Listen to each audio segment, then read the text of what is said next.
অভ্র ওঠ। আব্বু দরজায় নক করতে করতে আমি ঘুমের ঘোরে। কি হলো আব্বু, এত রাতে ডাকো কেন? ডাকি কেন জানিস না? এখন রাত আর নেই, জলদি ওঠ, ভোর হয়ে এসেছে। হুম, তো কি হয়েছে? আর তোর কি মনে নেই আজ যে তুই কলকাতা যাবি? সাথে সাথে আমি চিংড়ি মাছের মতো তিরিং করে উঠে বসলাম। আর আমার মাথায় এলো, আরে হ্যাঁ, আমায় তো আজ কলকাতায় যেতে হবে। আমি এবার জি জি জি আব্বু। আচ্ছা, ওঠে ফ্রেশ হয়ে নে। হুম, আর তুমি ঘুমিয়ে পড়ো। আচ্ছা। এটা বলেই আব্বু চলে গেল। আমি ফোনের স্ক্রিন লাইটটা অন করতে দেখি বাজে এখন 3:45 মতো, আর বাস আছে 4টায়। আমি তাড়াতাড়ি ফ্রেশ হয়ে আব্বুর সাথে দেখা করে বাসার বাইরে চলে এলাম। এখনো 5 মিনিট বাকি, তাই শীতলদার দোকানের সামনে গিয়ে শীতলদাকে রাগাবো বলে, শীতলদা, তুমি এত ভোরে দোকান খোলার মানে কি? কোথায় একটা এত সুন্দর ভাবি আছে, তাকে নিয়ে একটু রোমান্স করবা, তা না, দোকান খুলে বসে আছে। শীতলদা এবার বাইরে এসে তুই আর কি বুঝবি, বাপের হোটেলে খাস তো। বাপের হোটেলে খাই তো বটে, তার সাথে লেকচারও ফ্রিতে খেতে হয়। আচ্ছা, চা খাবি? হুম, মন্দ হয় না, দাও। আর সিগারেট? না দাদা, আমি ওসব খাওয়া ছেড়ে দিয়েছি। শীতলদা এবার খুব হেসে আমায় খিল্লি করে, ভূতের মুখে রাম নাম। থাম বড় ভাই, থাম। ওই তো, বিশ্বাস করো না, তা কোথায় যাচ্ছিস এত ভোরে? একটা ফ্রেন্ডের বাসা। ফ্রেন্ডের বাসা নাকি? কোনো মেয়ে নিয়ে পালানো প্ল্যান আছে? দেখ কি যে তুমি বলো না। ওয়েট, আমি চা আনছি। ওকে, এবার দেখি আমি যে বাসে যাব সেই বাসটা আসছে। সো আমি হাত তুলতেই শীতলদা, এই, চাটা তো খেয়ে যা। না না, বাস মিস হয়ে যাবে। এটা বলা মাত্রই বাসটা আমার সামনে এসে দাঁড়ালো। আমি বাসে উঠলাম আর একটা সিটে বসে পড়লাম। সাইডে একজন অবশ্য বসে আছে। আমি অতটা খেয়াল না করে বসে পড়লাম আর কানে ইয়ারফোন লাগিয়ে সিটে মাথাটা রাখলাম। ও হ্যাঁ, আমার পরিচয়টাই তো দেওয়া হয়নি। আমি হলাম অভ্র নীল। আমরা দুই ভাই। আমি হলাম বড় কর্তা, তবে নামেই আমি বড় কর্তা, বাট আমার থেকে ছোট কর্তা সব কাজেতে এক্সপার্ট। আর ভাবছেন আমার আব্বু কেন আমায় কষ্ট করে এত রাতে ডাকছিল? আম্মু তো ডাকতে পারতো। আরে ভাই, সবার কপালে আম্মু থাকে না। আজ থেকে 10 বছর আগে আমার আম্মু না ফেরার দেশে চলে গেছে আমাদেরকে ছেড়ে। ও হ্যাঁ, আমি এখন বেসিক করছি, মানে আব্বুর টাকা বরবাদ করছি। যা আমাদের রাজ্যের হাল মনে হয় না যে টিচিং করে টিচার হতে পারবো। তবুও আব্বুর শখ তাই করতে হচ্ছে। আমাদের তিনজন, মানে আব্বু, আমি আর আমার ছোট ভাই নিয়ে আমাদের ছোট্ট একটা সুখী পরিবার। আমরা দুই ভাই আব্বুর চোখে নয়নমণি, আব্বুর কলিজা। আমায় কলকাতা যেতে দিতেই চাইছিল না, অনেক কষ্টে মানিয়েছি। আসুন গল্পে ফেরা যাক। আমি এবার ব্যাগটা রাখার জন্য উঠলাম এবং সাইডে লাইট অন করার সুইচে হাত দিতেই কে যেন আমার পেটের কাছে একটা ছুরি রেখে, এই, একদম বাড়াবাড়ি করবেন না। যদি এতটুকু বাড়াবাড়ি করেছেন তো এখনই ঢুকিয়ে দেব। ভাই রে, ভয়েস শুনে তো মনে হচ্ছে একটা ইয়ং মেয়ের ভয়েস। আজকাল নাইটেও পকেট মারি হয় নাকি?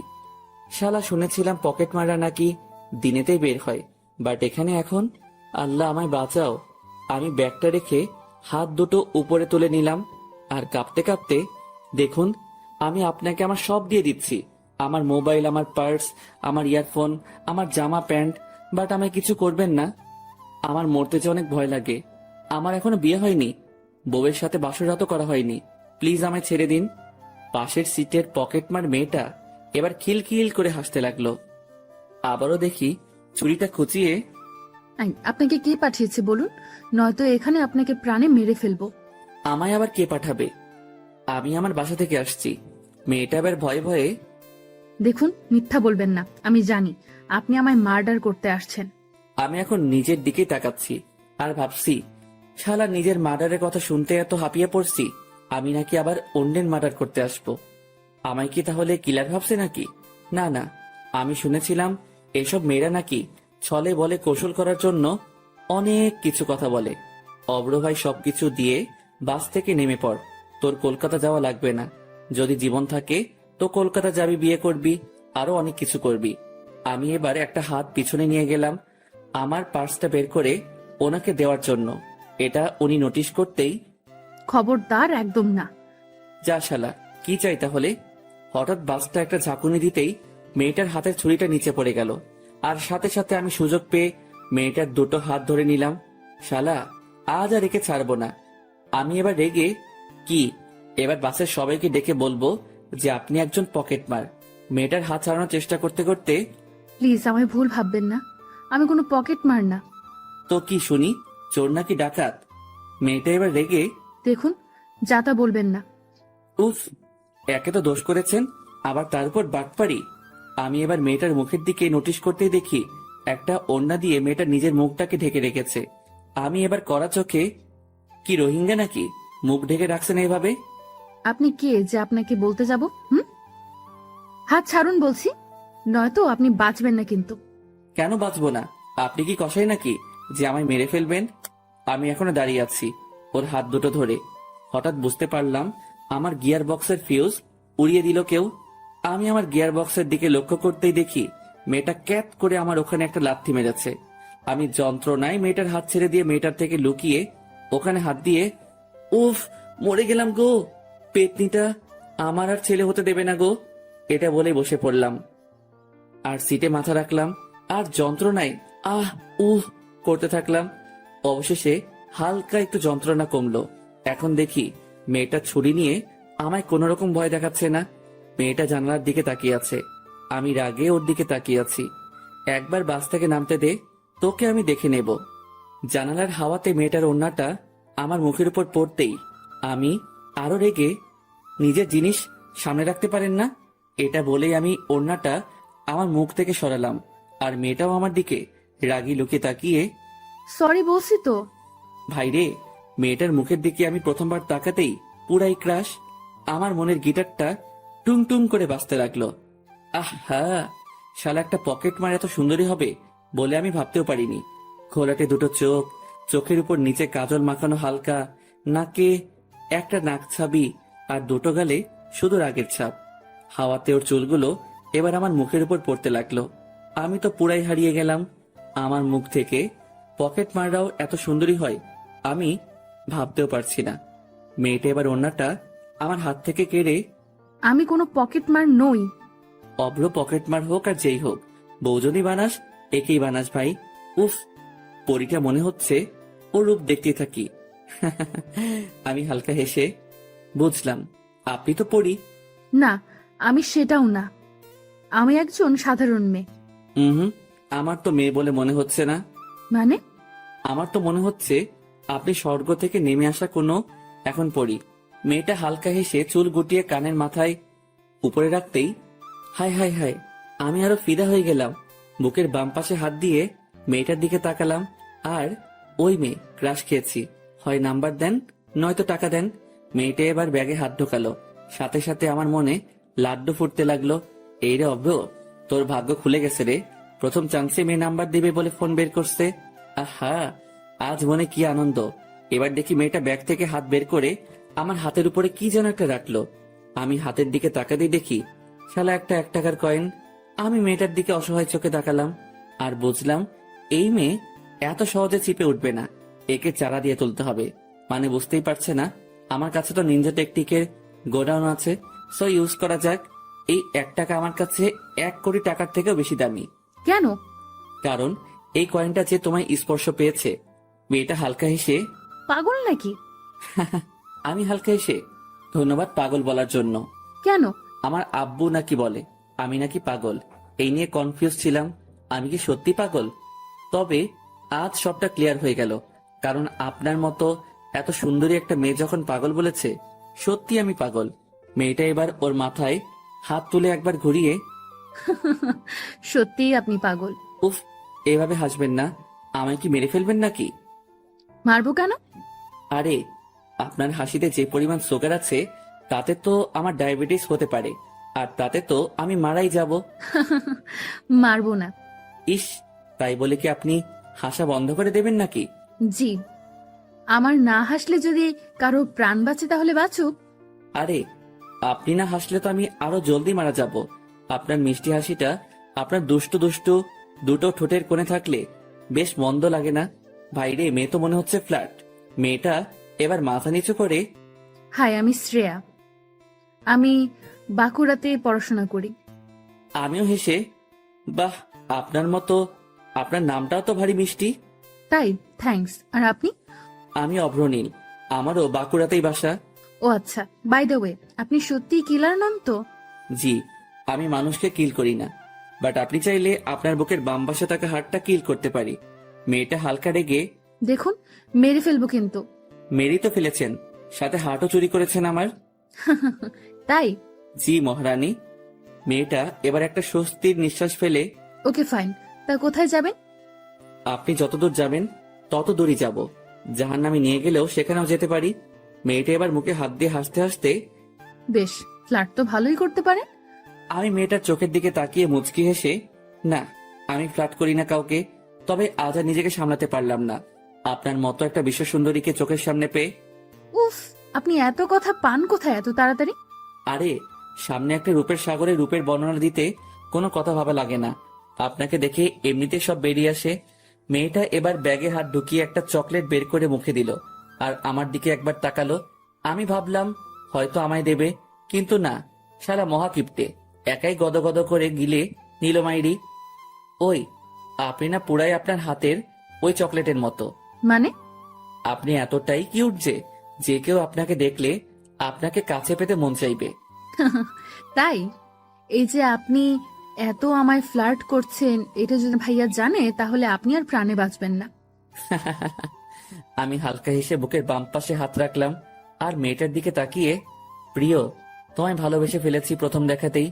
যদি চাও তো তোমার জন্য পুরো দুনিয়া ঘুরতে পারি। যদি চাও তো ওই উপরওয়ালার কাছে তোমায় পেতে পারমিশন নিয়ে আসতে পারি। যদি চাও তো তোমার জন্য চাঁদ তারাও আনতে পারি। আর তোমার ভাইয়া তো দূরের কথা। মেয়েটা হালকা হেসে, কোথায় যাবেন আপনি? Kolkata salt lake. আমিও ওখানেই যাচ্ছি। ও মা, তাই নাকি? আমি হালকা হেসে, জি। আচ্ছা, আমায় তুমি বিয়ে করবা? শখ কত? বুঝলাম, লর্ডস অফ লাভ। মেয়েটা আবারও হেসে হেসে কপালে হাত দিয়ে, উফ, আপনি এমন কেন? কেমন শুনি? জানি না। আচ্ছা, আমি আপনাকে বিয়ে করতে পারি। আমায় ভাইয়া রিসিভ করতে আসবে স্ট্যান্ডে। যদি ভাইয়াকে মানাতে পারো আমিও রাজি তাহলে। সত্যি? জি, এখন চুপ করে থাকো আর আমায় একটু শান্তিতে থাকতে দাও। আমি এবার মুখে হাত দিয়ে, ওকে চুপ। মেয়েটা এবার সিটে মাথা রাখলো আর চোখ দুটো বন্ধ করলো। উফ, মন তো চাইছে মেয়েটার মাথায় হাত বুলিয়ে দিতে। মেয়েটাকে এত কাছের কেন করতে মন চাইছে, তাও আবার একজন পকেট মারকে। সকাল 7:30-এর দিকে বাস স্ট্যান্ডে পৌঁছালাম।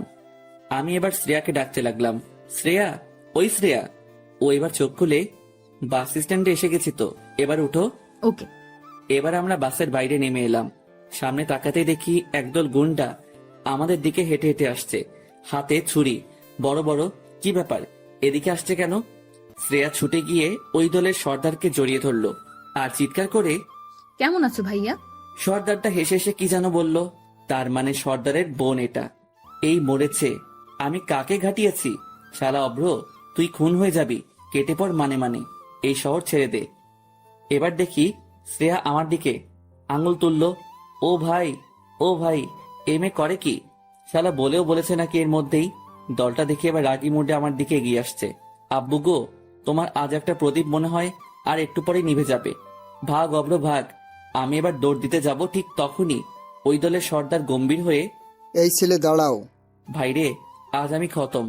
আমি না শোনার ভান করে চলতে লাগলাম আবারও। এই তোকে দাঁড়াতে বলছি না?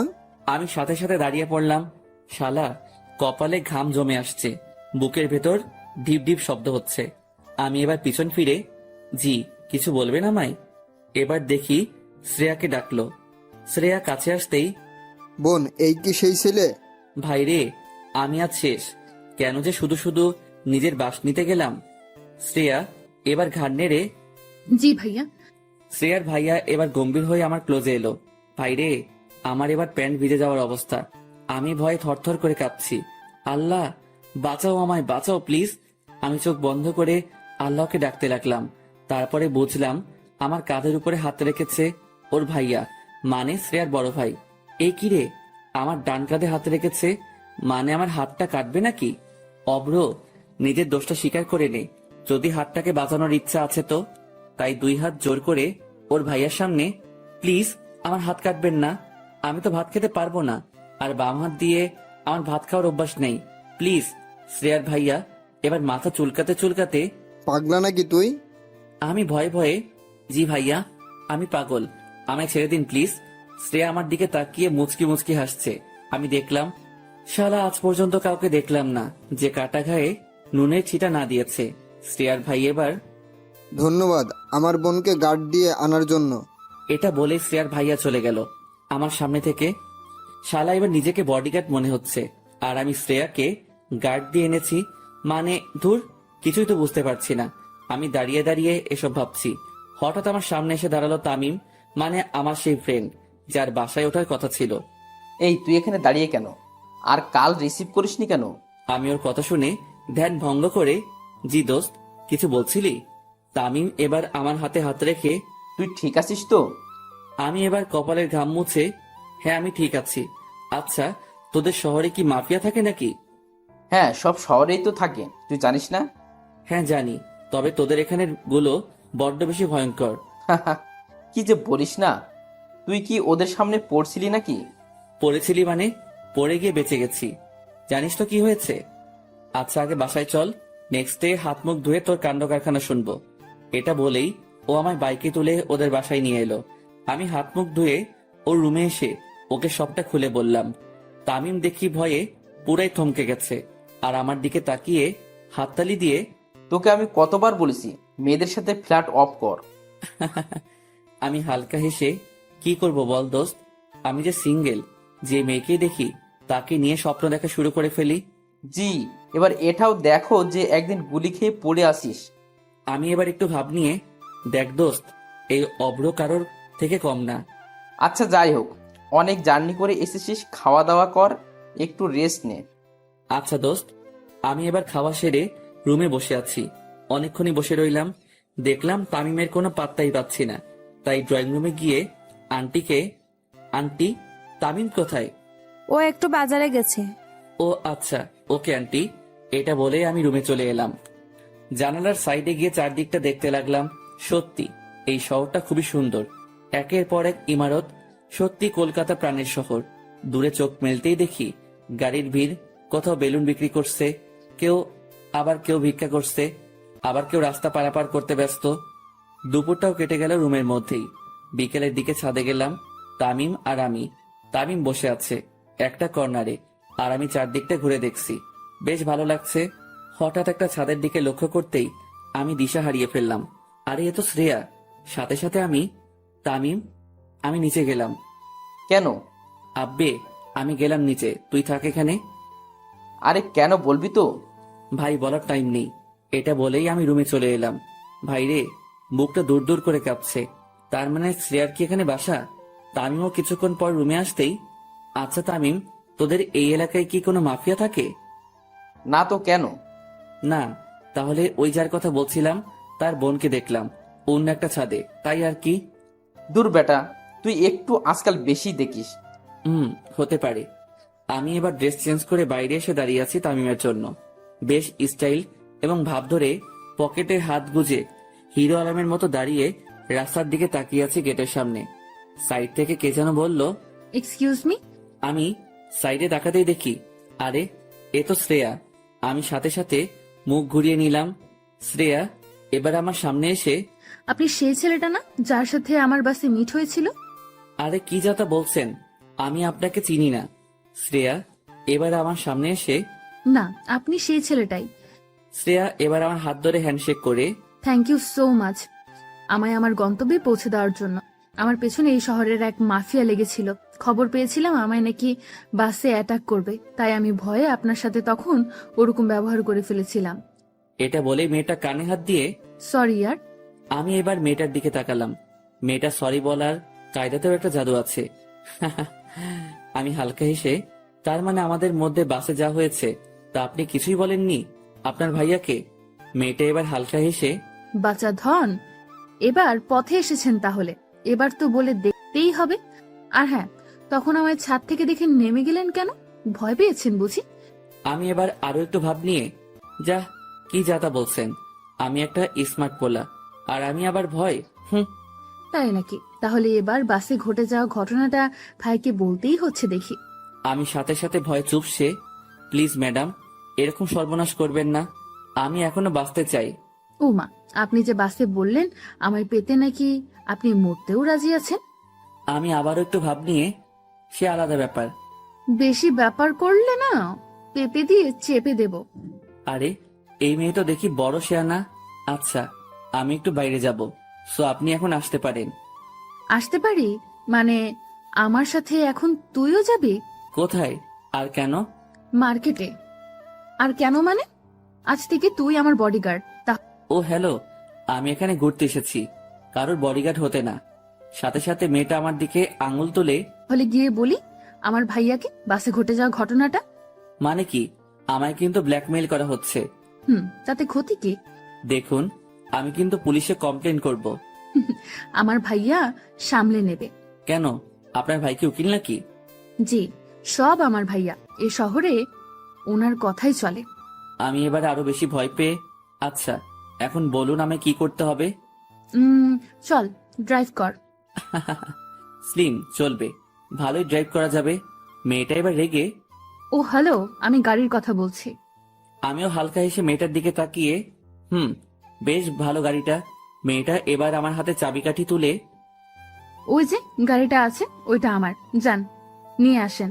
আমি মেয়েটার দিকে তাকিয়ে রেগে, আমি কিন্তু ড্রাইভার না, এটা বলেই আমি মেয়েটার থেকে দূরে আসবো। ঠিক তখনই মেয়েটা আমার পেটের কাছে পিস্তল রেখে, এবার বল যাবি কিনা। আমি এবার ভয়ে হেসে হেসে, আমি যাচ্ছি, এই যাচ্ছি, এটা বলে এগোতে যাব। ঠিক তখনই তামিম বাসা থেকে বেরিয়ে, কিরে কই যাস? আমি তামিমের দিকে অসহায় চোখে তাকিয়ে, ভাই তুই আমায় বাঁচা। তামিম এবার আমার কাছে এসে, কি হয়েছে? ভাই এই মেয়ে। সাথে সাথে মেয়েটা পিছন থেকে পিস্তলটা দেখালো আর শুট করার ইশারা করলো। আমি এতে ভয় পেয়ে, না দোস্ত কিছু না, আজ না অন্যদিন বের হব, আজ একটু আমার ফ্রেন্ডের সাথে বের হব। তামিম এবার মেয়েটার দিকে তাকাতেই শক খেয়ে, তুই পাগল নাকি? মাফিয়ার বোনের সাথে বের হবি? ভাই হাতি পাকে পড়লে যেমন মশাও লাথি মারে, ঠিক তেমন আমার অবস্থা হয়েছে এখন। মেয়েটা এবার আমাদের কাছে এসে, ওই অব্র, চলেন, আমার একটু তাড়া আছে। এটা বলেই আমার হাত ধরে গট গট করে গাড়ির কাছে নিয়ে চলে গেল। আমি নিরুপায় হয়ে ড্রাইভিং সিটে বসলাম, মেয়েটা সাইডে বসলো, আর আমি গাড়ি স্টার্ট দিলাম। এখন অন দা ওয়ে। আমি মেয়েটার দিকে তাকিয়ে, আচ্ছা আপনাকে একটা কথা বলবো? বলুন। আপনি কি সত্যি এমন, নাকি না বাইরের আগের পিছনে একটা ভালো মনের মানুষ লুকিয়ে আছে? মেয়েটা এবার আমার দিকে কড়া চোখে তাকিয়ে, সেটা আপনার জেনে লাভ কি? আমি এবার হালকা হেসে, যতই হোক আমি তো আপনার ফিউচার হাজবেন্ড। সাথে সাথে মেয়েটা আমার দিকে পিস্তল তুলে, গুলি মেরে খুলি উড়িয়ে দেব। আরে কুল, এটা করলে যে আপনি আম্মু হতে পারবেন না। দেখুন, ভালো হচ্ছে না, কিন্তু আপনি আমার প্রাণ বাঁচিয়েছেন, তাই আপনাকে ছাড়তে বাধ্য হচ্ছি। আমার ব্যাকগ্রাউন্ড জানেন না, আজ পর্যন্ত 20টার বেশি খুন করেছি। এবার আমি একটু শান্তি পেলাম, কারণ মেয়েটা আমায় মারবে না, সো একটু বেশি করে মজা করা যেতেই পারে। তাই আমি আরো করবেন। কত ছেলের মন যে আপনি আপনার রূপের পিস্তল দিয়ে খুন করেছেন, সেটা তো আপনাকে দেখেই বোঝা যাচ্ছে। মেয়েটা পিস্তলের নলটা আমার মুখে ঢুকিয়ে দিয়ে, দেব ট্রিগারটা চেপে। আমি ভয় না পেয়ে শ্রেয়ার দিকে তাকালাম, আর মিটিমিটি চোখে তাকাতেই ও দেখি পিস্তল সরিয়ে ওর সিটে গিয়ে বসলো। শ্রেয়া এবার আমার দিকে তাকিয়ে হালকা হেসে, আচ্ছা, আপনার ভয় করে না মৃত্যুকে? জি ভয় করে অনেক, তবে আপনার হাতে মরতে আমার এতটুকু ভয় করবে না। তাই নাকি? এভাবে কত মেয়েকে নিচের জালে ফাঁসিয়েছেন শুনি। কাউকে ফাঁসাতে পারিনি, তবে আপনাকে ফাঁসাতে পারি যদি আপনি পারমিশন দেন। মেয়েটা রাগের লোকে আমার দিকে তাকালো আর কপালে হাত দিয়ে, ভাগ্যিস তুমি আমার জান বাঁচিয়েছ, নয়তো এখনই।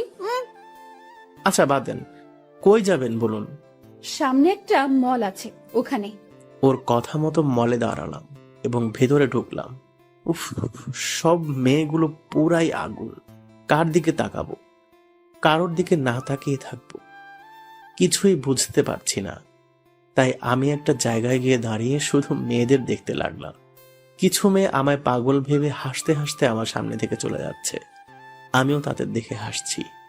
শ্রেয়া কোথা থেকে এসে যেন আমার বাম হাতটা ধরে আমার পেটে একটা কিল বসিয়ে দিল আর চোখের দিকে দুটো আঙ্গুল বাড়িয়ে, এখানে আপনাকে মেয়ে দেখানোর জন্য নিয়ে আসা হয়নি। আমি পেটে হাত দিয়ে, ওকে চলুন। উফ, শান্তি মতো দুটো মেয়েও দেখতে পারবো না। মেয়েটা গম্ভীর হয়ে আবারও, আমার সাথে সাথে থাকবেন, আমায় ছেড়ে কোথাও যাবেন না, আমার ক্ষতি হতে পারে। আমি এবার আমার একটু সরল মনে ভাবলাম, না, মেয়েটার সাথে থাকা দরকার, কারণ সত্যি ওর যদি কোনো ক্ষতি হয়। শ্রেয়া এখন ড্রেস চুজ করছে আর একটা ড্রেস নিয়ে ট্রায়াল রুমের দিকে এগোচ্ছে। আমিও পিছনে পিছনে গেলাম। শ্রেয়া ট্রায়াল রুমে ঢুকলো, তখনই আমার মাথায় এলো যদি ভিতরে কোনো ক্ষতি হয় ওর।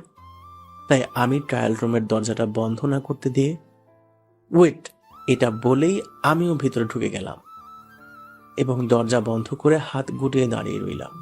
শ্রেয়া দেখি আমার দিকে খুব রেগে তাকিয়ে আছে। আমি এবার মাথা চুলকাতে চুলকাতে, কি হলো, চেঞ্জ করুন। শ্রেয়া আমার দিকে তাকিয়ে, আর ইউ ম্যাড? নো। আরে চেঞ্জ করবেন তো নাকি? আমি আপনার সামনে। হ্যাঁ, আপনাকে তো আমি গার্ড দিচ্ছি। মেয়েটা কি করবে না করবে ভেবে পাচ্ছে না, তাই আমার সামনে এলো। আমার শার্টের কলারটা ধরে, তুই আমার বর না যে ট্রায়াল রুমে তোকে নিয়ে রোম্যান্স করব, যা বের হ। সাথে সাথে কে যেন দরজা ঠেলে ভেতরে ঢোকার চেষ্টা করতেই আমি ওর উপর পড়ে গেলাম। ভর সামলাতে না পেরে আমার ঠোঁট দুটো ওর ডান গালে স্পর্শ হলো। শ্রেয়া এবার আমায় ওর উপর থেকে ফেলে দিয়ে আমার গালে দুটো থাপ্পড় দিল আর আমার দিকে তাকিয়ে, ড্যাম ইট, বেরিয়ে যান। আমি গালে হাত দিয়ে চুপচাপ বাইরে গাড়ির কাছে চলে এলাম। শ্রেয়া শপিং না করে সোজা গাড়ির কাছে এলো এবং আমার দিকে ঘৃণার চোখে তাকালো এবং গাড়ির বাম সাইডে গিয়ে বসলো। আমি কোনো কথা না বলে ড্রাইভিং সিটে বসলাম।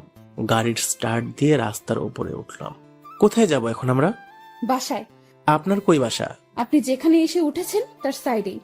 ও আচ্ছা। এটা বলেই ও মুখ ঘুরে নিল জানালার দিকে। আমিও আর কোনো কথা না বলে সোজা বাসার কাছে গাড়ি নিয়ে এসে গাড়ি থেকে নেমে চলতে শুরু করলাম। তখনই মনে হলো আমার সবটা জানানো উচিত, কারণ তখন তো ভুলটা আমার ছিল। তাই আমি, এই যে শুনছেন ম্যাম? মেয়েটা গম্ভীর হয়ে আমার দিকে তাকিয়ে, ইয়েস। বলছি যে, কোনো কথা না গো। আমি এবার মাথা নিচু করে, প্লিজ আমার কথাটা শুনুন।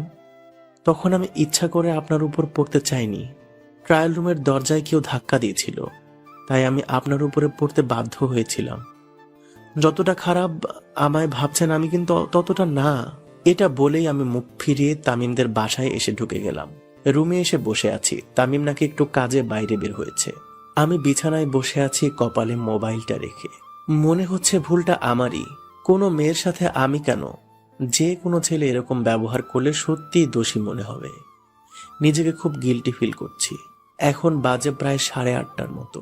তাই একটু তামিমদের বাসার ছাদে গেলাম। ছাদের এক কর্নারে দাঁড়িয়ে মুখে একটা সিগারেট তুললাম। অবশ্য আমি নেশা ছেড়ে দিয়েছিলাম, কিন্তু আজ এতটা আমার খারাপ লেগেছে, আমার ঠোঁট আবার সিগারেটের স্পর্শ পেতে বাধ্য হলো।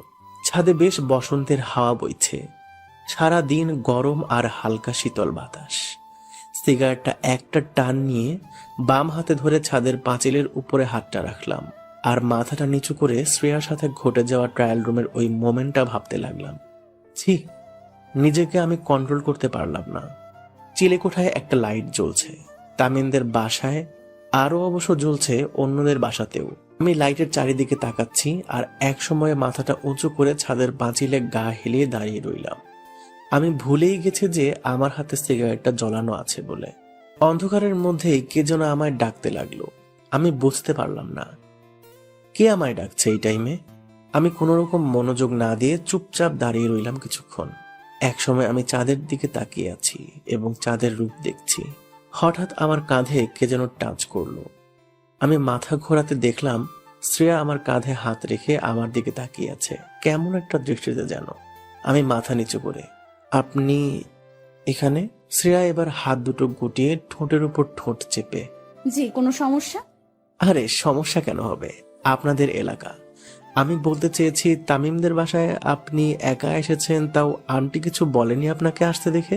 জি না, আমি তো এখানেই থাকি, তাহলে আমায় কেন কেউ কিছু বলবে? ও হ্যাঁ, তাই তো। আমি একগাল হেসে, আমি আবারও গিল্টি ফিল করতে করতে, তখন তো সরি। যাবি বললেই আমি যেতে দেব? তুই কিভাবে ভাবছিস এটা? মামা বোঝার ট্রাই কর। আমার জন্য তোরা বিপদে পড়তে পারিস। তোর জন্য মানে? আরে ওই যে শ্রেয়া যা পাগলামি শুরু করেছে, আমি তো ওকে লাভ করি না। আর কেননা আমার কাছে আমাদের ফ্যামিলি বড়। তামিম এবার আমার কাছে এসে আমার কাঁধে হাত রেখে, জীবনে কারোর প্রতি এতটুকু তোর মনে ফিলিংস এসেছে, তাকে আপন না করে চলে যাবি?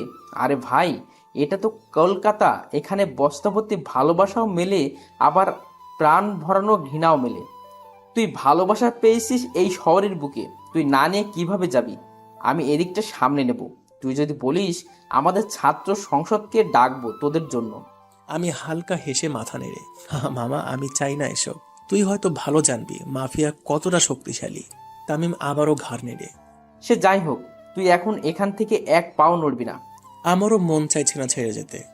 মেয়েটার মায়ায় একটু হলেও জড়িয়ে পড়েছি। আমরা সিঙ্গেল পোলাপান, আমাদের সাথে কেউ দুদিন মেসেঞ্জারে ভালোভাবে কথা বললেই তার প্রতি ভালো লাগা শুরু হয়ে যায়।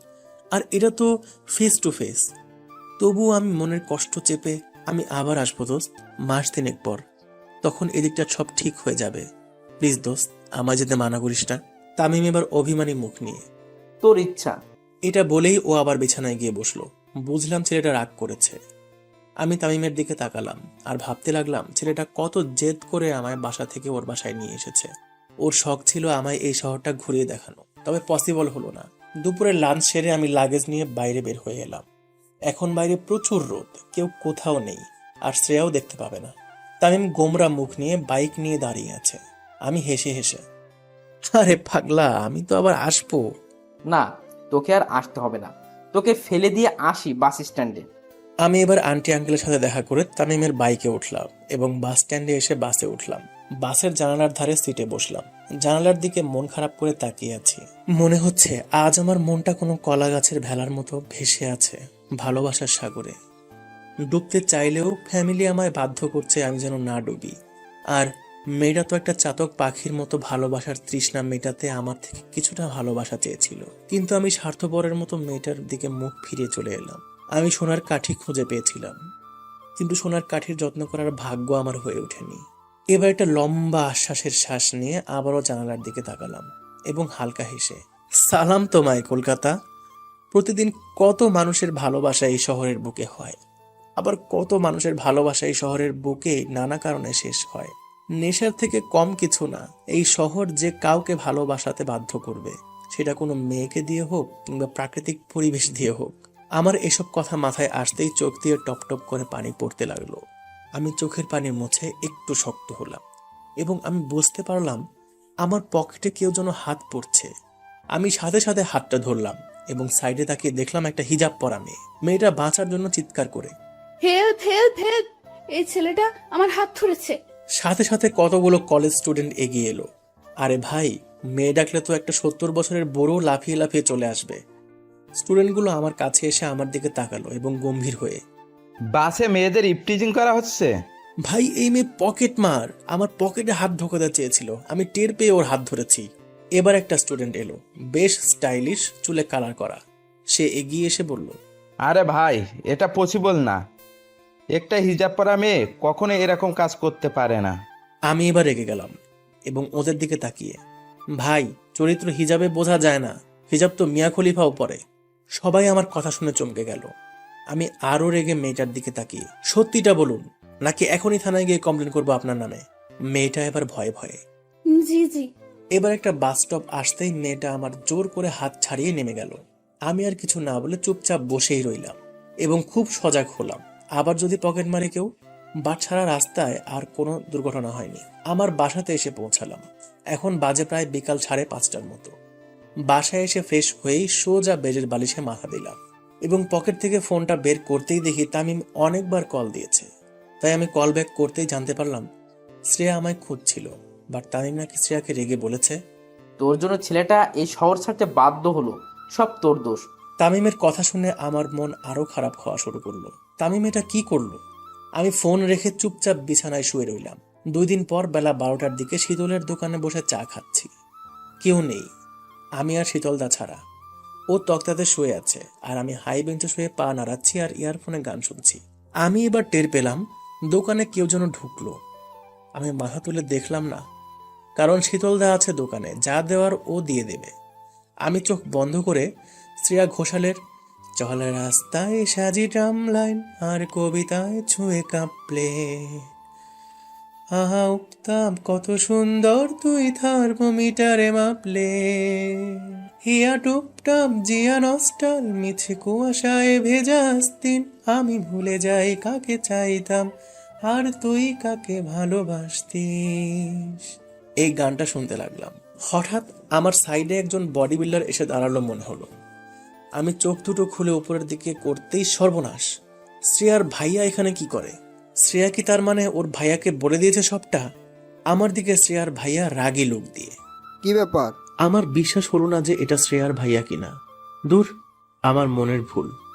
তাই আমি চোখ দুটো ঘষে আবারও তাকালাম, দেখলাম আরে সত্যিই তো শ্রেয়ার ভাই। আমি এবার ভয়ে ভয়ে বেঞ্চ থেকে উঠে, জি বলুন। তুই এখানে? জি, আমার এখানে বাসা তো। ও আচ্ছা। আমি ভয়ে কাঁপছি, শালা এখানে কি করে শ্রেয়ার ভাই। আমি এবার, আচ্ছা ভাইয়া একটা কথা জিজ্ঞাসা করতে পারি? কর। আপনি এদিকে কেন রে, আসতে পারি না বুঝি? আরে আরে না, তা না, আপনাকে তো দেখিনি কখনো কোনোদিন এই রাস্তায়। এই বেটা, তুই আমার কয়দিন চিনিস যে দেখলেও তখন চিনতে পারবি? আর আমি শ্রেয়াকে মেসে রাখতে যাচ্ছি। কথাটা শোনার সাথে আমার বুকের মরুভূমিতে কেমন একটা ঝোড়ো হাওয়া বইল খুশির। আমি এবার হালকা হেসে, ও আচ্ছা, এটা বলেই আমি বাইরে বের হয়ে এলাম। দেখলাম যে রাস্তার ওই সাইডে কদম গাছের নিচে ওদের গাড়িটা দাঁড়িয়ে আছে। ওদিকে একটা বড় গাছের বাগান আছে। আমি ওখানে গিয়ে প্রায় আড্ডা মারি। আরে ভাইয়ারা আমায় যেখানে শেয়াল দৌড় করিয়েছিল সে জায়গাটার কথা বলছি। আমি রাস্তা পার না হয়ে রোদের মধ্যেই দাঁড়িয়ে আছি। শুধু একটা বারের জন্য শ্রেয়া গাড়ি থেকে নামবে অথবা জানালাটা খুলবে। প্রায় 5 মিনিটের মতো দাঁড়িয়ে রইলাম। শ্রেয়ার কোনো রেসপন্স পেলাম না। শ্রেয়ার ভাইয়া এবার শীতলের দোকান থেকে বেরিয়ে আসতেই আমি হাঁটা শুরু করলাম ভয়ে ভয়ে আমার বাসার দিকে। শ্রেয়ার ভাইয়া গাড়ির কাছে এলো এবং গেটটা খুললো। আমি আর চোখে দেখলাম। গেটটা খোলার পরেই শ্রেয়া গাড়ি থেকে নামলো। আমি সাথে সাথে নিজেকে লুকানোর ট্রাই করতে থাকলাম। যদি আমায় এখানে আজ শ্রেয়া দেখে আমায় অনেক খারাপ ভাববে। শ্রেয়াকে দেখে মন তো চাইছে ওর দিকে তাকিয়েই থাকি, বুকে জমানো ওর জন্য ফিলিংস গুলো ওর সাথে শেয়ার করি। আমি রাস্তায় চলতে চলতে একটা সাইডে মাথা ফাটানো রোদের মধ্যেই থমকে দাঁড়িয়ে পড়লাম। বুকের বাম পাশটা চিনচিন করে উঠল। মাথাটা কেমন ভারী ভারী হয়ে আসছে। মেয়েটা এত কাছে পেয়েও একবার কথা বলার পর্যন্ত সুযোগ পাচ্ছি না। ওর যে ভাইয়া আছে। আমি আবারও চলা শুরু করলাম, এটা বুঝে যে আমার কিছু করার নেই। বাড়াবাড়ি করলেই সর্বনাশ করে দেবে ওর ভাইয়া। মাফিয়া নামক শব্দের মধ্যে জড়ানো আছে খুন, রক্ত আর দাদাগিরি। আমি কানে ইয়ারফোনটা ভালোভাবে গুঁজে মাথা নিচু করে রাস্তায় চলতে লাগলাম। বাসার কাছাকাছি আসতেই শীতলদা ফোন দিয়ে, কি রে, তোকে যে ওই লোকটা ডাকছিল তুই এলি না কেন? কোন লোকটা আর কখন? আরে এই তোরে এখনই তোকে ডাকছে। কে ডাকছে? শীতলদার থেকে ফোনটা নিয়ে, এই আমি বলছি রে শ্রেয়া আর ভাইয়া, তোর সাথে ঠিকমতো কথাই হলো না, আয় এখানে একবার। কথাটা শুনে প্রথমে খুশি হলেও পরে মনে হলো আমায় শ্রেয়া কি ভাববে। মনটা শক্ত করলাম এবং আকাশের দিকে তাকিয়ে একটা আশ্বাসের নিঃশ্বাস ফেলে ভাবলাম যা হয় দেখা যাবে। মেয়েটাকে ছাড়া অন্য কিছু ভাবতেও পারছি না। তাই আমি আবারও শীতলদের দোকানের কাছে গেলাম। ভেতরে ঢোকার জন্য দরজার ওপারে একটা পা রাখলাম। শ্রেয়া চায়ের কাপ হাতে নিয়ে আমার দিকে তাকালো আর আমায় দেখে পুরোই আশ্চর্য মনে হয়। ও আমায় এখানে দেখবে কখনো ভাবতেও পারেনি। হয়তো এখন ওর দু চোখকে বিশ্বাস করতে পারছে না। আমার দিকে একভাবে তাকিয়ে আছে। আমি মাথা নিচু করে ভাইয়ার কাছে গিয়ে, জি ভাইয়া বলুন। কিরে, কেমন আছিস? জি ভাইয়া ভালো, আপনি? এই তো ভালোই আছি। সেদিনের জন্য অনেক ধন্যবাদ। তুই না থাকলে না জানি আমার বোনের কি হতো। আমি হালকা হেসে শ্রেয়ার দিকে তাকিয়ে, আরে ধন্যবাদ দেওয়া লাগবে না ভাইয়া, এটা তো আমার কর্তব্য। শ্রেয়ার ভাইয়া এবার শীতলকে টাকা দেওয়ার জন্য পিছনের পকেটে হাত দিতেই, এই রে, গাড়িতে পাস রয়ে গেছে। আমি এবার বলতে যাচ্ছিলাম যে শীতলদা আমি দিয়ে দিব। জিভের কাছে কথাটা এলেও আমি আটকে নিলাম এই কারণেই, দুটো কথা তো শ্রেয়ার সঙ্গে বলতে পারবো। শ্রেয়ার ভাইয়া এবার উঠে পার্স আনার জন্য গাড়ির কাছে যেতে লাগলো। শ্রেয়া আমার দিকে তাকালো এবং রাগে চায়ের কাপটা আমার দিকে ছুড়ে দিল। শীতলদা দেখে অবাক হয়ে গেল। আমি শীতলদাকে থামতে বললাম, আমি শ্রেয়াকে কষ্ট দিয়েছি অনেক, তাই হয়তো আজ আমায় রাগ দেখাচ্ছে। আমি মাথা নিচু করে রইলাম। শ্রেয়া ফিসফিস করে চোখটা মুছতে মুছতে আই হেট ইউ। এবং ওদের সামনে গিয়ে, এই মিতু, এই পেতনিটাকে বলুন তো। ভাই রে, শ্রেয়া রেগে আগুন। শ্রেয়া এবার আমার দিকে তাকিয়ে। এই পেতনি কাকে বলছেন? আমি মিতুর দিকে তাকিয়ে। এই যে মিতুর মতো পরীর পাশে যে মেয়েটা দাঁড়িয়ে আছে, মিতু সরে আসেন, পেতনির পাশে আপনাকে একদম মানাচ্ছে না। মিতু আমার দিকে তাকিয়ে মিটিমিটি হাসছে, আর এদিকে শ্রেয়া রেগে আগুন হয়ে। ইডিয়ট! আই মিতু চল। এটা বলেই মিতুকে টানতে লাগলো।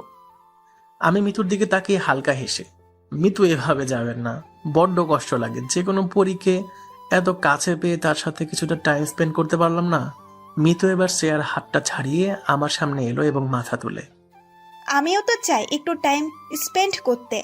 মিতুর এমন চেঞ্জ দেখে শ্রেয়া ওর সামনে এলো আর মিতুর দিকে তাকিয়ে, এই তুই আমার বেস্টি, একটা ছেলের জন্য আমায় ছেড়ে যাচ্ছিস? আমি সাথে সাথে, হতে পারি একজন ছেলে, তবে মিতু যদি চায় আমি হব তার প্রতিটা স্বপ্ন পূরণ করার একজন দায়িত্ববান মানুষ। মিতু এবার শ্রেয়ার দিকে তাকিয়ে, প্লিজ শ্রেয়া, দেখ না ছেলেটা কত ভালো, কত ইনোসেন্ট। ভাই রে, কোনো মেয়ের থেকে আজ এত প্রশংসা শুনছি। আমার বুকটা এখন 40 ইঞ্চি হয়ে গেছে। যদিও আমার বুক সজনে পাটার। আমি এবার মিতু ও যদি চায় আমাদের সাথে টাইম স্পেন্ড করতে পারে। বেচারি একা কোথায় যাবে বলুন? তুই থাক, মরবি তুই। এটা বলেই শ্রেয়া চলে গেল। আমি এবার মিতুর দিকে তাকালাম আর তাকিয়ে ভাবছি, শালা এই মেয়ে আমাকে সত্যি বর বানিয়ে ছাড়বে নাকি। ইস, আমি শ্রেয়াকে পেতে মিতুর সাথে এভাবে মজা করছি, তাতে কি?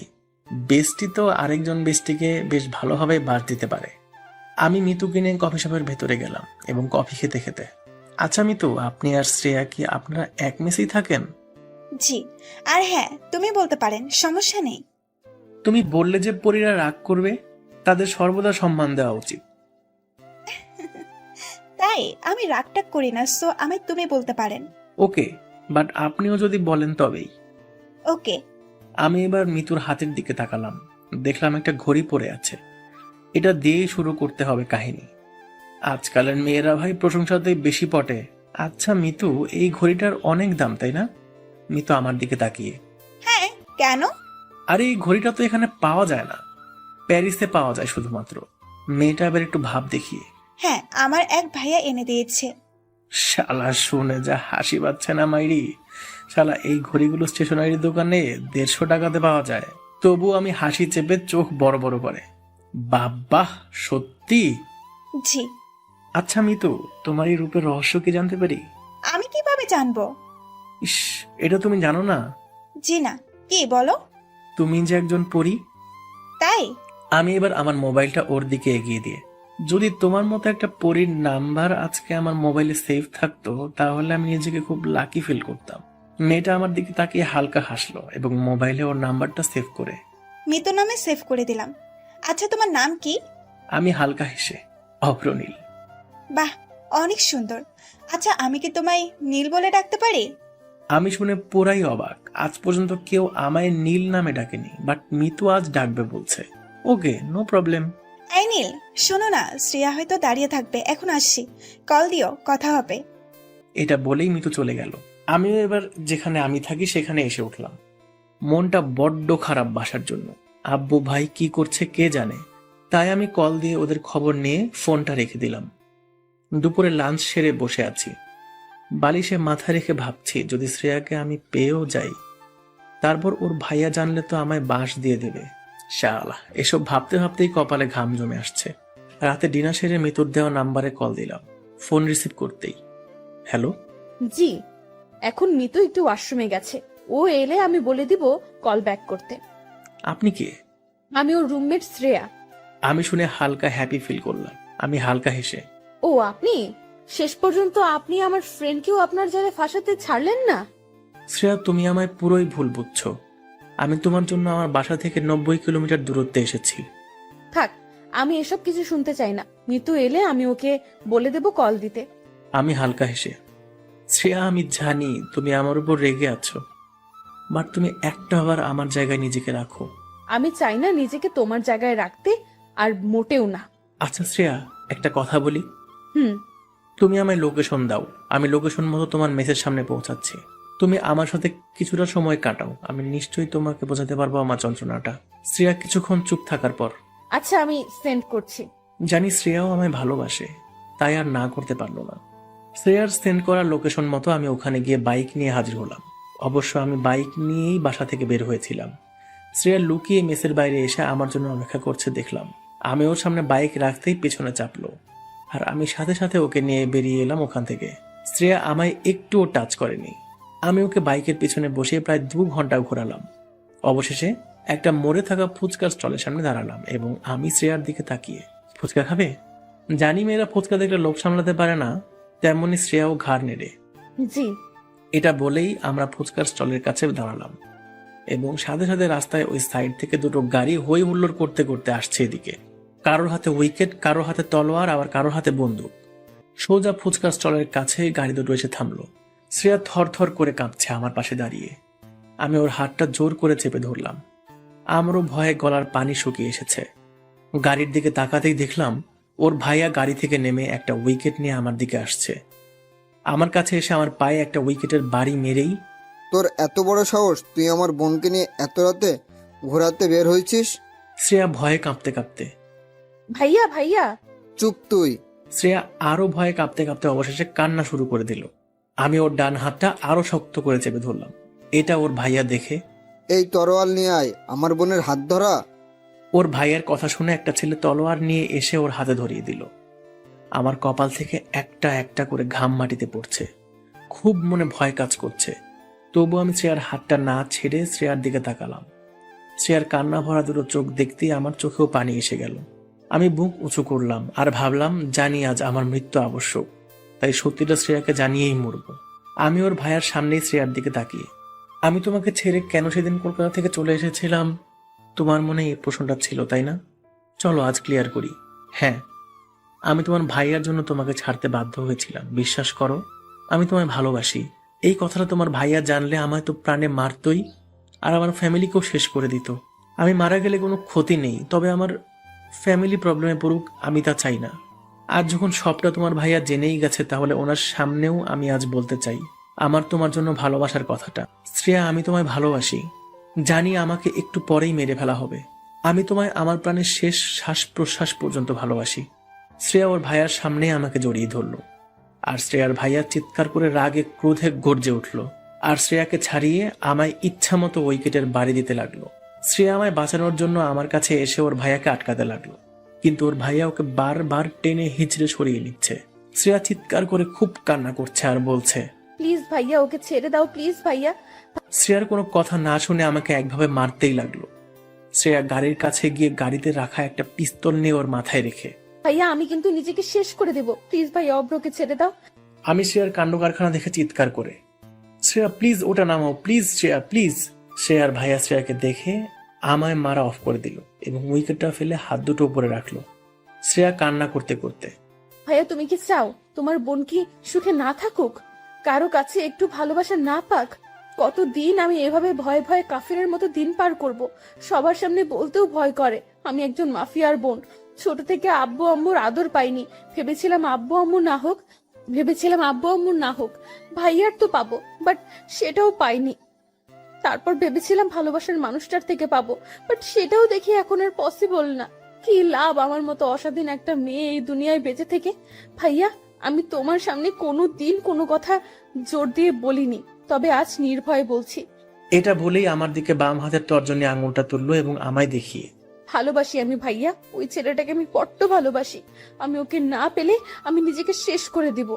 ওর ভাইয়া শ্রেয়াকে থামানোর জন্য, আচ্ছা আচ্ছা, আমি সব মানতে রাজি, বাট তুই আমার মাথা থেকে পিস্তলটা নামা। আমার মা, তুই একমাত্র আমার বোন, তোর সব কথা মানতে আমি রাজি আছি। এটা শুনে শ্রেয়া কিছুটা খুশি হলো এবং ওর ভাইয়ার দিকে এগিয়ে আসতে লাগলো। হঠাৎ এগিয়ে আসতে আসতে ও মাটিতে লুটিয়ে পড়লো। বুঝলাম শ্রেয়ার ভাইয়ার শত্রুপক্ষের যে কোনো একজনের লোক সাইলেন্সার লাগিয়ে গুলি চালিয়েছে শ্রেয়ার উপর। শ্রেয়া ওভাবে লুটিয়ে পড়ার পর শ্রেয়ার ভাইয়া তর্জন গর্জন করে, এই তোরা দেখ কে আছে চারপাশে। এটা বলেই শ্রেয়ার ভাইয়া শ্রেয়ার কাছে গিয়ে বসে ওর মাথাটা কোলে তুলে গাল চাপড়াতে চাপড়াতে, শ্রেয়া, এই শ্রেয়া, কিরে? আমি পায়ের ব্যথায় উঠতে পারছি না। এখন আমি তবুও লুটিয়ে লুটিয়ে শ্রেয়ার কাছে গেলাম। আমি শ্রেয়ার মুখের দিকে তাকাতে পারছি না। আমার বুকে শ্রেয়াকে হারানোর ভয় হাহাকার করতে লাগলো। আমি ওর সামনে ঝুঁকে, শ্রেয়া কি হলো, চোখ খোলো। আমি ওর গালে হাত দিয়ে নাড়াতে নাড়াতে, কি হলো, কথা বলছো না কেন? ও ভাইয়া, আর এক মুহূর্ত দেরি না করে ওকে গাড়িতে তুলল। আমি মাটিতে লুটিয়ে পড়ে আছি, দাঁড়াতে পারছি না। যতবারই হাত দিয়ে নিজেকে তোলার চেষ্টা করছি ততবারই আমি ব্যর্থ হচ্ছি। বুকের ভেতরে কলিজাটা মনে হচ্ছে এই বের হয়ে আসবে, এতটা শ্রেয়ার জন্য কষ্ট পাচ্ছি। চোখ দিয়ে পানি ঝরছে আর আমি শ্রেয়াকে যে গাড়িতে তোলা হয়েছে আমি ওই গাড়িটার দিকে তাকিয়ে আছি আর প্রার্থনা করছি, হে উপরওয়ালা, আমার ভালোবাসার মানুষরা যেন কিছু না হয়। তুমি চাইলে আমার আয়ু কেটে ওকে দিও, তবুও ওর কিছু ক্ষতি করো না প্লিজ। আমি এগোতে চাইছি হাত মুড়ে মাটির সাথে, আমি তাও পারছি না, কারণ আমার শরীরটা এখন অবশ হয়ে এসেছে। মাথাটা কেমন ঘুরতে লাগলো।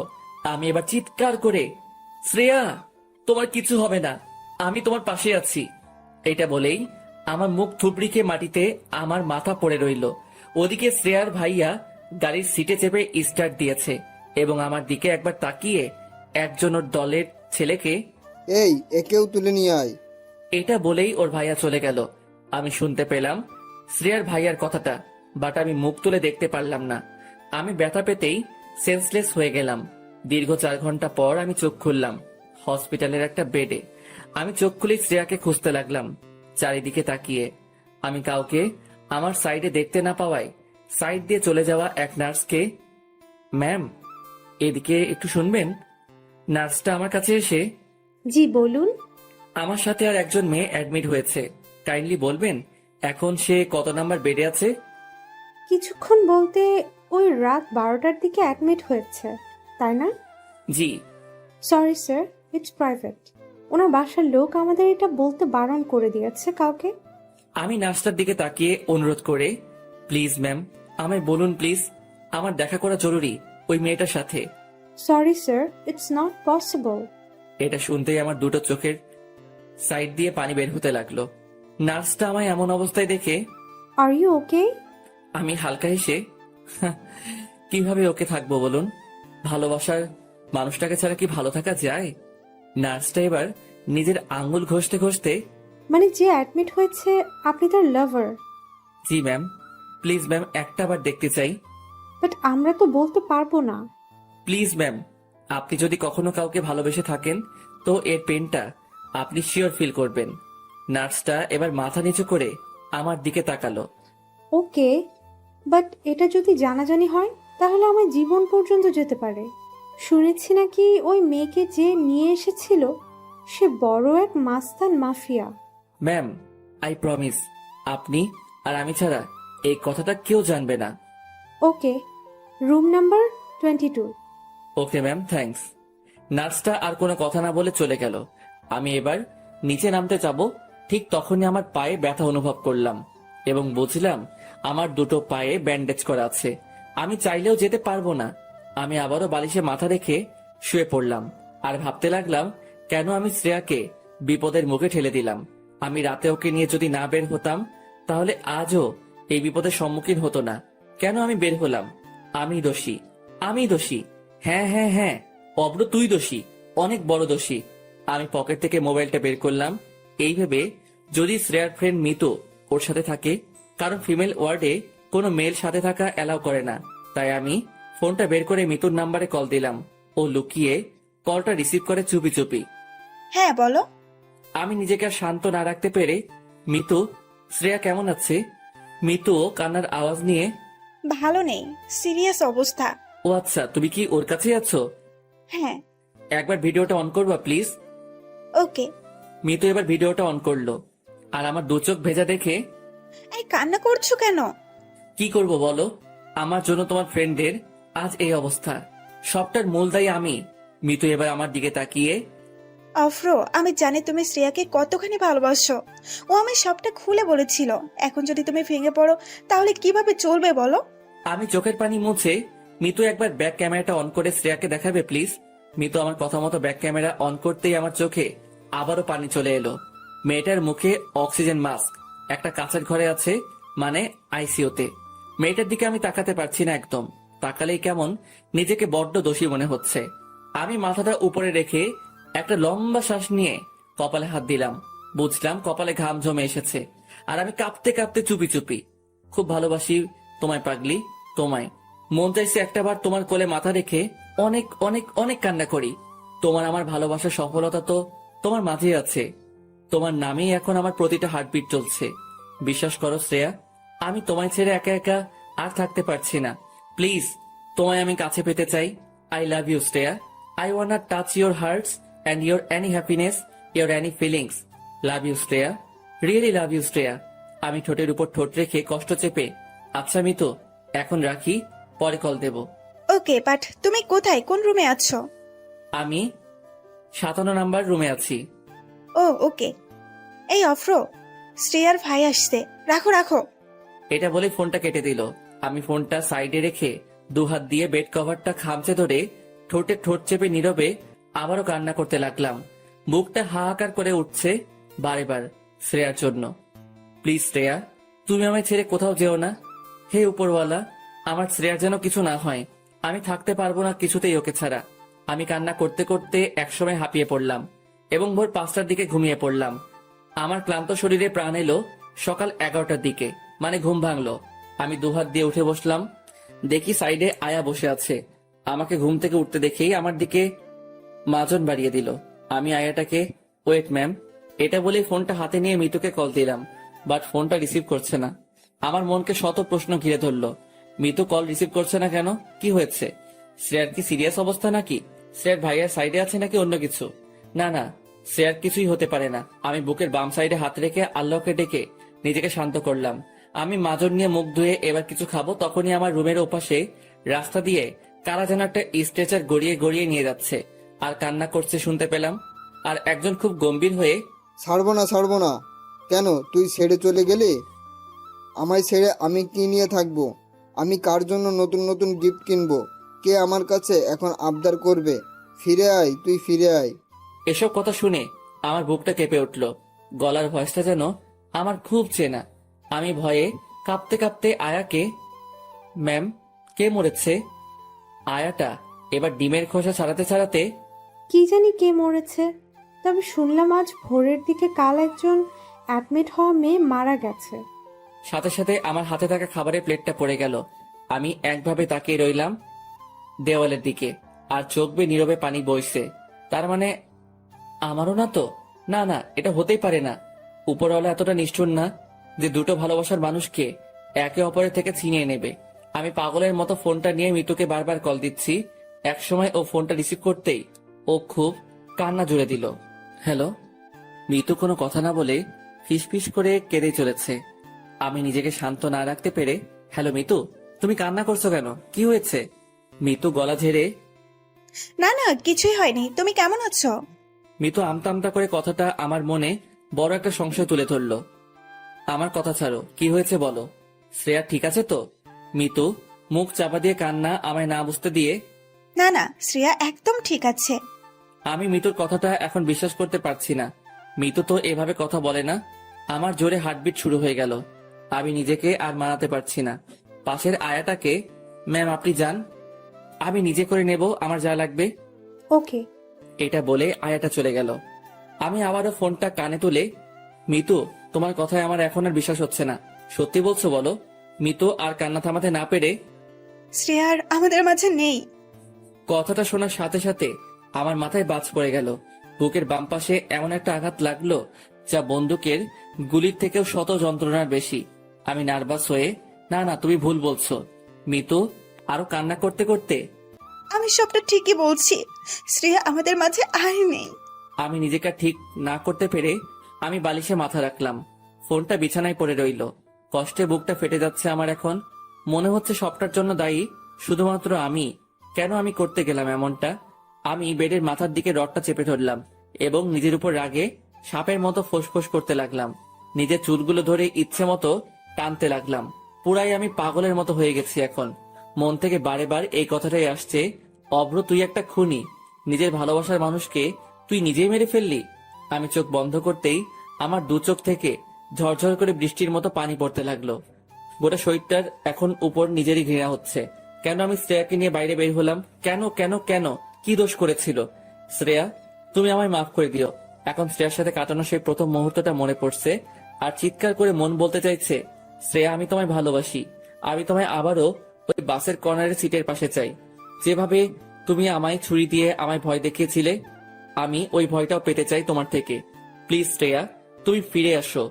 শ্রেয়ার হাসিটা এখন বড্ড বেশি আমায় মিস করাচ্ছে। শ্রেয়ার সাথে মলের ট্রায়াল রুমের কথাটা ভেবে পাগলের মতো হাসছি। মেয়েটা আমায় থাপ্পড় মেরেছিল, সেই গালে হাতটা রেখে খুব কান্না করতে করতে মনে মনে বলছি, শ্রেয়া, আমি আবারও থাপ্পড় খেতে রাজি আছি। প্লিজ তুমি ফিরে আসো। কেন তুমি আমায় এক এক করে ছেড়ে চলে গেলে? বাইরে এখনো কান্নাকাটি করছে ওর ভাইয়া। মেয়েটাকে দেখতে বড্ড মন চাইছে, কিন্তু আমি তো যেতে পারবো না। আমার পা দুটো ব্যান্ডেজ, আমি নামতে চাইলেও পারছি না। আমি কান্না করতে করতে দুটো হাত দিয়ে যাই হোক করে বেড থেকে পা গুলো নামালাম এবং আস্তে আস্তে করে বসলাম এবং হাত ঘষতে ঘষতে গেটের দিকে এগোতে লাগলাম। কোমরটা কেমন যন্ত্রণায় কেঁপে উঠছে, তবুও আজ এই যন্ত্রণা শ্রেয়াকে হারানোর যন্ত্রণার কাছে বিন্দুমাত্র। আমি পাগলের মতো গেটের কাছে এলাম এবং গেট থেকে উকি মেরে দেখলাম মাত্র ফুট 8 দূরে ওর ভাইয়া ওকে ঘিরে কান্নাকাটি করছে। হয়তো এতক্ষণ এখানে দাঁড়িয়ে শুধুমাত্র ডেথ সার্টিফিকেটের জন্য। মেয়েটার উপরে একটা সাদা কাপড় এবং পুরোটা মুড়ে দেওয়া হয়েছে। সাদা কাপড়টা দেখে আমার বুকটা আরো কষ্টে ছটফট করতে লাগলো। কোথায় ভেবেছিলাম আমি তোমায় লাল পাড়ে বেনারসি শাড়ি পরাবো, কিন্তু আজ তুমি আমার জন্য সাদা কাপড়ে মোড়ে একজন প্রাণহীন জড়বস্তু। আমি নিজেকে কোনো মতে সামলাতে না পেরে শ্রেয়ার বডিটার দিকে হাত ঘষতে ঘষতে স্ট্রেচারের কাছে এলাম। এতক্ষণ অনেক কষ্ট পাচ্ছিলাম, তবে শ্রেয়ার একটু কাছে আসতেই কেমন জানি আলাদা একটা শান্তি পেলাম। আমি এবার মাথাটা তুলে ওর ভাইয়ার দিকে তাকিয়ে, ভাইয়া, ওর ভাইয়া আমাকে দেখা মাত্রই দেখে আমার বুকে একটা লাথি মেরে কাঁদতে কাঁদতে বলল, দেখ, তোর জন্য আমার বোন আজ মৃত্যুসজ্জায় সজ্জিত। শান্তি তো এবার। আমি হাউমাউ করে কান্না করতে করতে ভাইয়ার দুটো পা ধরে, ভাইয়া আমি অপরাধী, আমি জানি আমি অনেক বড় ভুল করেছি, যে আমি কোনোদিন ক্ষমার প্রাপ্য না। আমি শুধু একবার শ্রেয়াকে দেখতে চাই। প্লিজ ভাইয়া, না করবেন না, প্লিজ প্লিজ ভাইয়া, না করবেন না। শ্রেয়ার ভাইয়া চোখ মুছতে মুছতে আমার সামনে থেকে চলে গেল পা ছাড়িয়ে। সাইডে বসে থাকা আমি মিতুর দিকে অসহায় চোখে তাকালাম আর হাত জোর করে, মিতু প্লিজ আমায় একটাবার তুলে ধরো। আমি শুধু একটাবার আমার ভালোবাসার মানুষটার মুখটা দেখতে চাই। মিতু ওর চোখ মুছে আমায় স্ট্রেচারের সামনে তুলে ধরলো। দেখলাম আমার পৈটা চাঁদ বুকে সাদা কাপড়। আমি কাপা কাপা হাত নিয়ে ওর মুখের উপর থেকে কাপড়টা সরালাম। মেয়েটার দুটো মায়াবী চোখ বন্ধ হয়ে গেছে। আমি ওর মুখের উপর আমার মুখটা নিয়ে গেলাম এবং পাগলের মতো হাসতে হাসতে, কি ম্যাডাম, একাই ঘুমিয়ে গেলে আমায় ছেড়ে? কি আমি খুব বিরক্ত করছিলাম বলো তোমায়? এই প্রতিদিন কলেজে এসে তোমার পাশে থেকে তোমার সাথে নানা রকম ফাইজলামি করে তোমায় রাগানো, তোমায় জেলাস ফিল করানো। কি ম্যাম, আমি এখন তামিমের বাসায় গেলে তোমার আর বাসে বিরক্ত করব না? তোমার সাথে মলে গিয়ে ট্রায়াল রুমে ওরকম ফাইজলামিও করব না? আচ্ছা ম্যাম, তুমিও আমায় খুব ভালোবাসতে, বলনি কেন? আরে আমিও তো বাসতাম, তাহলে আমিও কেন বলনি? এই এই এই আমার লক্ষ্মীরা, রাগ করো না, দোষ দিচ্ছি না তোমায়। জানো তো, তোমায় রাগলে ঠিক আমার প্রিয় লজ্জাপতি বউটার মতো লাগে। আরে অন্য কেউ না, তোমাকেই বলছি। একটু হেসে বলো না, অব্র তোমায় ভালোবাসি, চলো না আজ একটু পার্কে যাই এবং দুজন দুজনের সাথে মনের কথাগুলো শেয়ার করি। কি ম্যাম, ভাবছো আমি তোমায় সুখী রাখতে পারতাম কিনা? অবশ্যই রাখতে পারতাম ম্যাম। তোমায় 5 টাকার একটা টিপ পাতা আর 10 টাকার একটা কাজল এনে তোমায় পরিয়ে দিয়ে খুব সুখী রাখতাম। এই যে ম্যাম, আমার সাথে আমার শহরের প্রতিটা গলি ঘুরবে। আরে না না, অন্যদের মতো বাইক কিংবা গাড়িতে না, আমি অন্যদের থেকে আলাদাভাবে ঘুরবো। তুমি আমার হাতটা জোর করে চেপে ধরবে এবং আমি তোমার দিকে তাকিয়ে বলবো, এভাবে হাতটা শক্ত করে ধরে রেখো প্রিয়সিনী। তুমি যখন লজ্জায় চোখের পলক ফেলে বলবে ঢং, আমিও হালকা এসে তোমার চোখে চোখ রেখে বলবো, ভালোবাসি যে তোমায় খুব। বলছি ম্যাম, আর কত ঘুমাবা? ওঠো না, চলো না আমাদের স্বপ্নগুলো পূরণ করি। এই পাগলি, ওঠো, আর কত ঘুমাবা? ওই তুমি উঠবা তো নাকি? এসব কথাগুলো পাগলের মতো শ্রেয়ার মুখের সামনে মুখে তুলে বলছি, আর আমার গাল বেয়ে আসা প্রতিটা চোখের পানির বিন্দুকণা তোমার নাকটার উপরে পড়ছে। মেয়েটাকে দেখে মনে হচ্ছে না যে আমায় ছেড়ে চলে গেছে, এখন আমার কাছেই কাছে।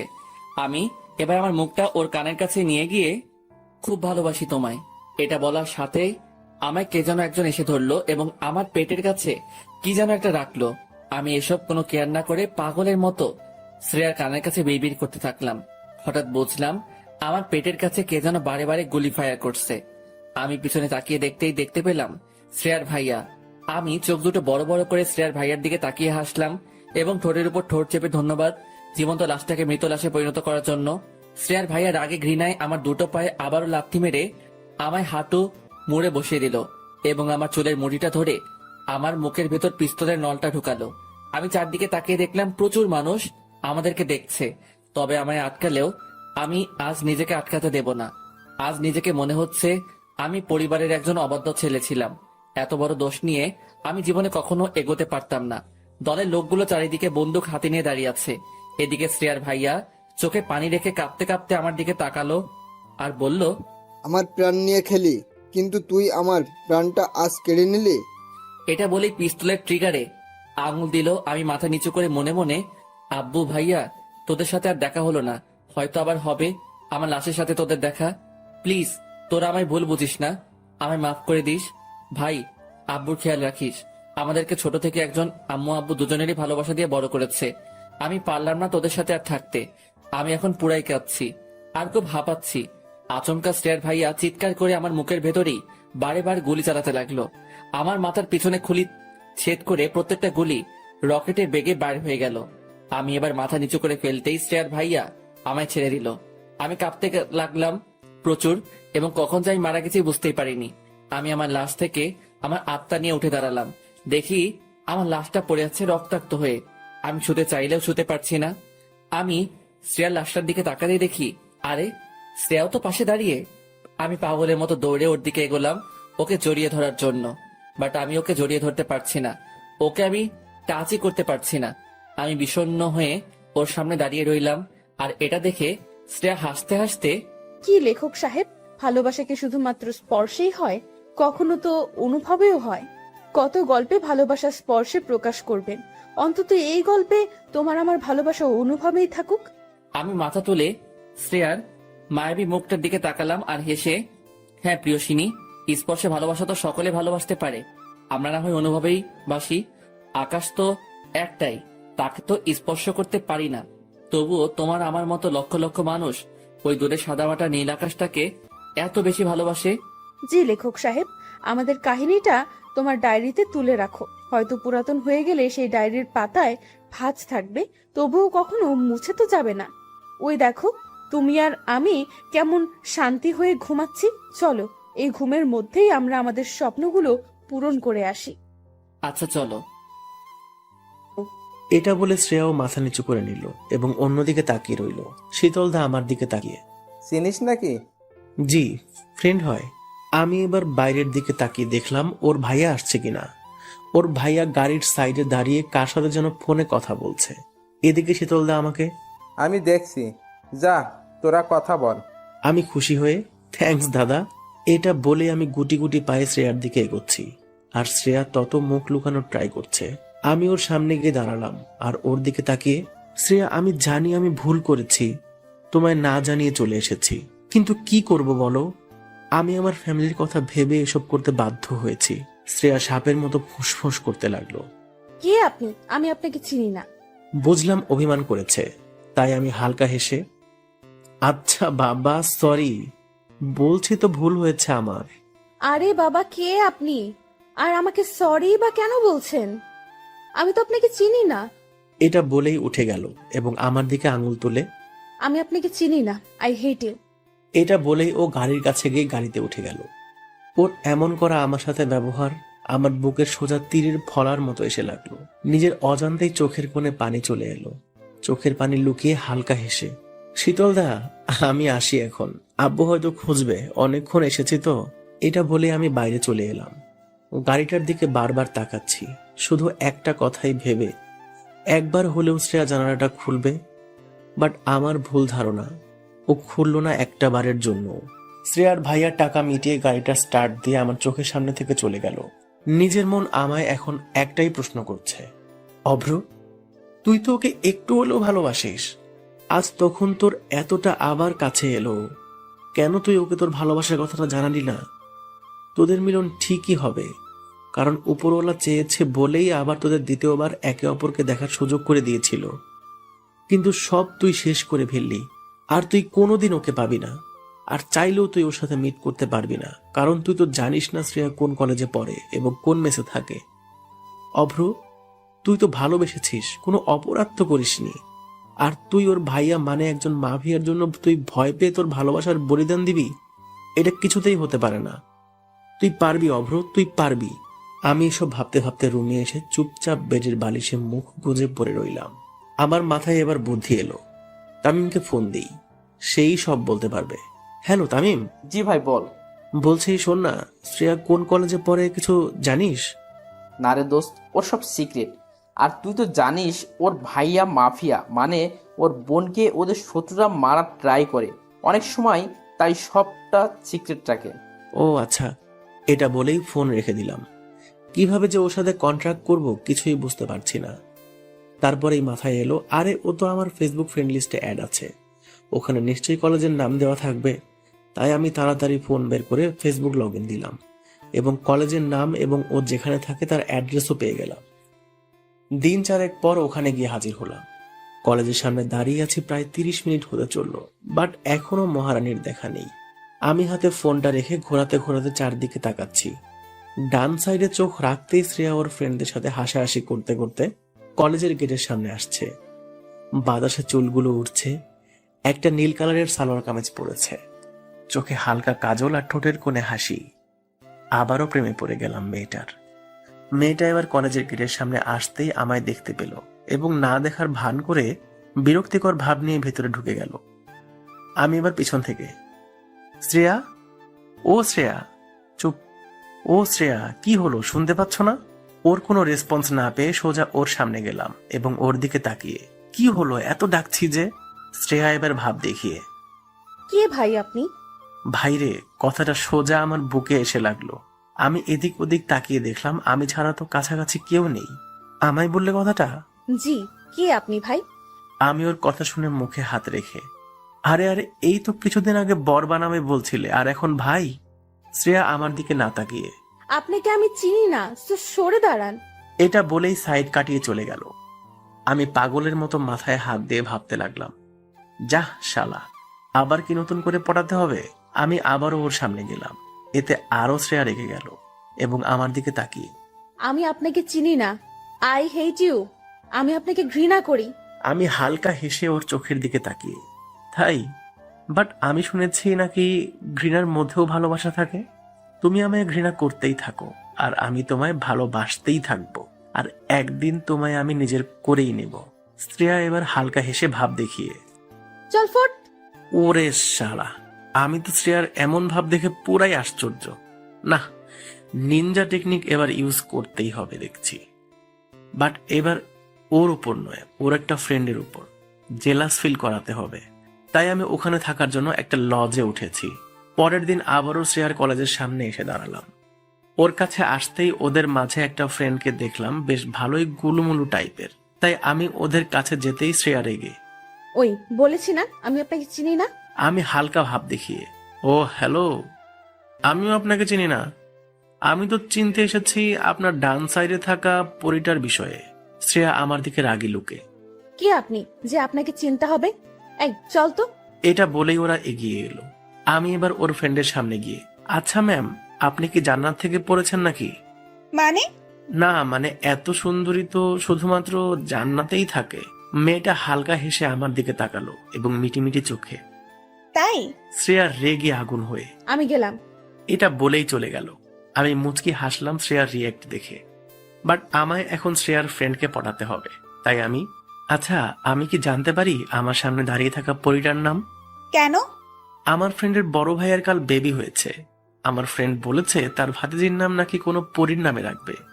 আর আপনি তো কোনো পরীর থেকে কম না, তাই যদি আপনি বলতেন। মেয়েটা আমার দিকে তাকিয়ে, আমার নাম মিতু। হাউ সুইট, আপনার নামের মতো আপনিও অনেক সুইট। বাসায় সুগার শেষ হলে আপনাকে নিয়ে যাব, আপনি হালকা হেসে দেবেন, ব্যাস আমার বাসায় কখনো সুগারের অভাব হবে না। মেয়েটা মুখে হাত দিয়ে আমার দিকে তাকালো এবং হাসতে হাসতে আমি আবারও, এই শোনো না, কি? আপনার ঠোঁটের হাসিটা একটু সামনে রাখেন। কেন? না মানে আপনার হাসিতে এতটাই মায়া আছে যা সব ছেলেদের পাগল বানিয়ে ছাড়বে। ভাইরে, মেয়ে আমার দিকে তাকিয়ে হেসেই যাচ্ছে এবার, আর ওদিকে দূর থেকে শ্রেয়া আমাদের নোটিস করছে। মিতু শ্রেয়ার কাছে যেতেই বুঝলাম শ্রেয়া ওকে ভীষণভাবে বকাবকি করছে। আমি তো শুধু এবার শ্রেয়াকে জ্বালাবো, আমায় চেনে না বলে কিনা, চিনিয়েই ছাড়বো। আমি এবার দাঁড়িয়ে দাঁড়িয়ে ওদের মজা দেখছি। আমার দিকে শ্রেয়া তাকিয়ে আমার দিকে রেগে গট গট করে এগিয়ে এলো আর আমার সামনে দাঁড়িয়ে হাত গুটিয়ে, এগুলো কি হচ্ছে শুনি? আমি হালকা হেসে মাথার চুল ঠিক করতে করতে, যখন দেখলাম আগেরটা পাত্তা দিচ্ছে না, তখন আর তার পিছনে পড়ে থেকে লাভ কি? কবি বলিয়াছেন, একজন ছেড়ে গেলে আবারও একজনকে ধরো, মনে দুঃখ পেও না ভাই রে। শ্রেয়া আরো রেগে বাঘের থাবার মতো দুটো হাত আমার মুখের কাছে এনে। উফ, তোর কবির গুষ্টি কিলাই, যদি দেখছি না আমার ফ্রেন্ডের পেছনে পড়ে আছিস, আর তাহলে কিন্তু তোকে আমি খুন করে ফেলবো। আমি ওকে আরো রাগানোর জন্য, খুব কষ্ট হচ্ছে বলো, তোমার ফ্রেন্ডকে পাত্তা দিচ্ছে এই ছেলেটা, বাট তোমায় পাত্তা দিচ্ছে না।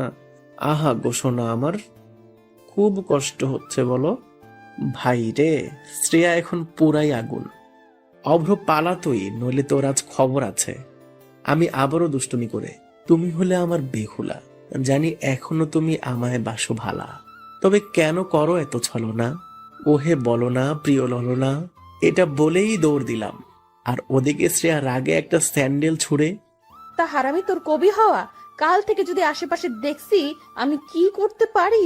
কেন গো, কিস করবা বুঝি? শ্রেয়া এবার রেগে মাটিতে লাথি মারছে।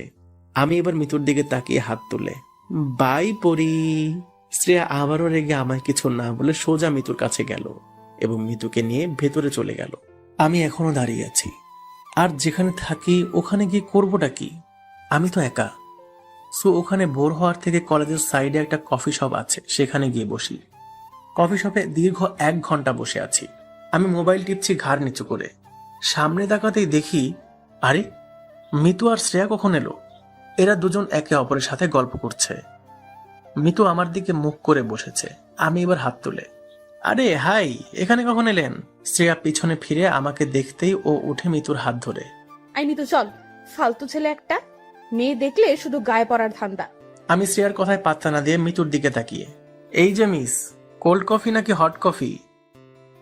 জানি এত সুন্দরী মেয়ের কোল্ড কফির থেকে হট কফিটাই ফেভারিট। মিতু আমার দিকে তাকিয়ে হালকা হেসে মুখ বাঁকিয়ে, ওহ না, আমার কোল্ড কফি। এই রে শালা, মেয়ে পটাতে গিয়ে উল্টাপাল্টা বলে ফেলেছি। যাই হোক, একে ঠিক আমার লাইনে নিয়ে আসতেই হবে। শ্রেয়া রেগে ওকে টেনে নিয়ে বাইরে চলে গেল। আমি ওদের সাথে বাইরে গেলাম।